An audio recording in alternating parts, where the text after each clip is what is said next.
All right, so good day. Again, talking Trinidad and Tobago football.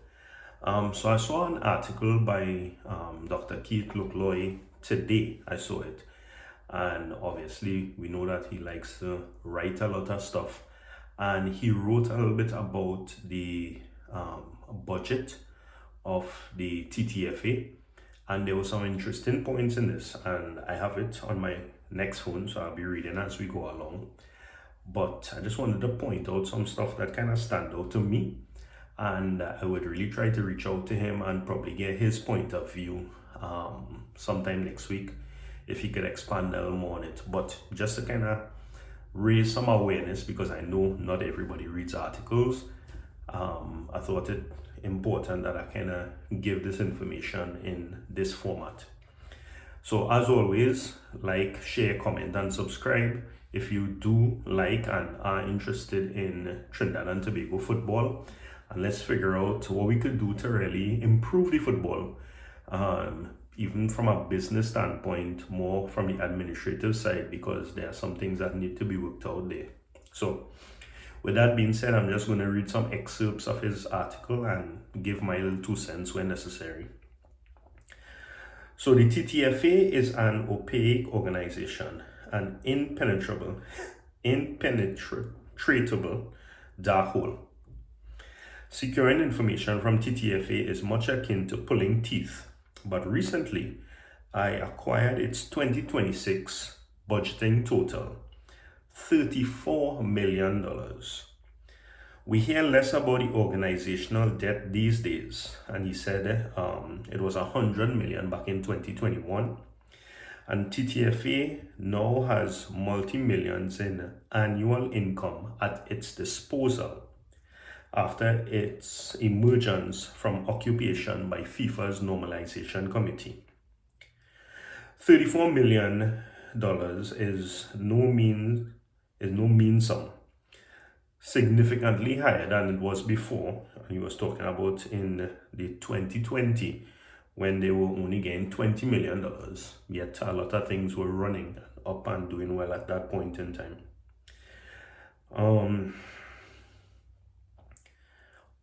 But so we're looking at that, we have an increase in the funding and what we see now. But our domestic and international football are at their lowest ebb today.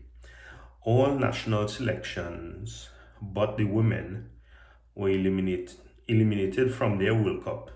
Elite league football is deteriorating. Youth football terminally mismanaged and disoriented. A budget reflects its owner's objectives, priorities, strengths, and limitations. Now again, this is just me reading his words. Whether I agree with all of it, yes or no, I think is definitely a point of knowledge and to learn a lot as to what is happening in the background, and definitely raise awareness so that we could start at least asking questions and asking the right questions. And a look at TTFA's budget reveals extreme, myopic, skewed priorities and the promise of a dismal future under the current dispensation. Now, where does this money come from? He has entitled this part, Who Pays the Piper? 3 organizations contribute to the overwhelming majority of TTFA's annual income: FIFA, CONCACAF, and the Ministry of Sport and Youth Affairs.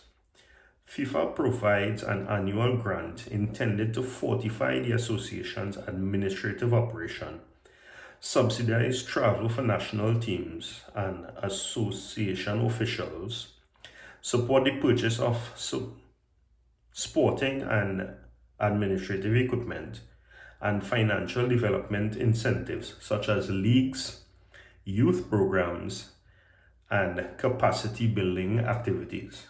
So at this point, I just want to kind of stop, and I did this in a previous video. When we talk about our leagues having to be started and pushed, and we've been having injuries, we are now up to 2 major injuries, a broken hand and a broken leg in the youth football. a lot of people want to know why is it happening and why are things not changing. What I just read is that FIFA gives a certain allotment of money, and he didn't mention it in the article, but I know that there are some criteria that needs to be met. A certain number of games has to be played and proven that they have been played before the end of March, and whether everything was put in place, yes or no, FIFA has a stipulation before they give out other money. CONCACAF provides an annual development grant. So CONCACAF provides development money also, which also supports administration and management and subsidizes international travel. The Ministry of Sport contributes funding for the Premier Football League and national teams. Control of the association's funding ensures loyalty to its donors, and FIFA is unflinching in its use of the lifeblood financing it provides to leverage TTFA politics. Again, Mr. Keith Look Loy has a lot of information, and the way he dispenses it would leave a lot of questions, and I'm not going to get into that right now. As I say, I would definitely want to have a conversation with him at some point. But again, this is just a matter of whetting the appetite for it. So I skipped down a little bit. TTFA's 2026 budget indicates forecasted income of $34 million, with FIFA contributing $10.2 million, which is 30%, CONCACAF $1.8 million, which is 5%, Ministry of Sport $17 million, which is 50%. Curiously, World Cup qualifying gate receipts are entered at $1.4 million.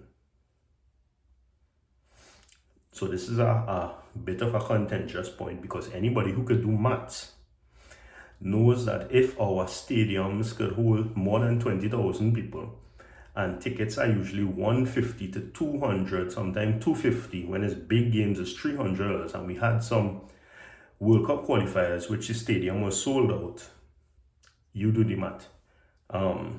But they said 1.2 million, while sponsorship revenues total 2 million, which is 6%. Again, just think back to some of the sponsorship amounts that we got. And I know that this is not all to the TTFA. Some would have been to the campaign itself, some would have been to pay the coach, things like that. But again, let's just use the figures that they say in here. The figures underline that the association's almost complete dependence on political funding, so to speak, and demonstrate TTFA's limited ability to independently generate revenue, minimal sponsorship income notwithstanding. Most importantly, the budget entirely lacks any reference to media rights and merchandising, two of the most profitable income streams in modern professional sport. Without funding from the government and football authorities, TTFA would implode. There's the information that it looks like based on the figures that Mr. Look Loy is speaking about here in our budget for 2026. He then goes in a little bit more into media rights, how streams are shown, how people get paid for streaming, things that I've spoken about time and time again, and how the TTFA seems to be mismanaging that in terms of not maximizing the money that they could be getting there. To add to that, he speaks of an issue of licensing and merchandising. So I guess that is more about selling the product itself more than just the game, selling things associated with Trinidad and Tobago football. And that seems to have died, and they really don't generate anything from that. So I think basically he's really trying to highlight that the TTFA is heavily dependent on the government. The TTFA is heavily dependent on, well, I mean, FIFA to an extent, they kind of manage that. And CONCACAF has to give them money. It shows a lack of ideas. It shows a lack of the willingness to think outside the box and create a sustainable plan. And it looks like we're just comfortable with the handouts. My concern, however, and again, this is where we'll talk more to Mr. Look Loy at some point, breaking down the budget. I know for a fact that the money coming in from FIFA is pretty significant when it comes to the youth football, and we have the U17, the U20, U15 also, sorry, I shall say it in that order, U15, U17, U20 National League going on, and that meets some criteria, but there are a lot of issues with the safety of that league and what we're doing in terms of safeguarding for the young players, but we need to get the funding going.